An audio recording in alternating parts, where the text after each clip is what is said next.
So we back working on this one after all this time. Spur gear's finally in. We're gonna be going soon. And this is the 66 tooth. I think the one on here is a bigger one, or it might be the same one. I don't know. We'll figure it out when we get around to that. But two of them, line them up. So we got that out. You see this little strip. This is small. I think this is a 72. This is 66. So we know it's running. Like I said, it's gonna do. Yeah. Until we get the tires done.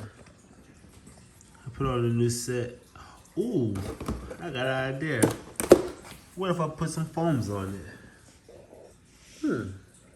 Let me see. So, back in this morning, last night we ended up blowing the tire off.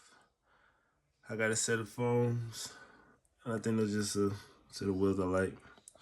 But I think the foams is gonna make this thing perform. Let's see. Clean up sexy now. Oh yeah, we're cleaning up nice.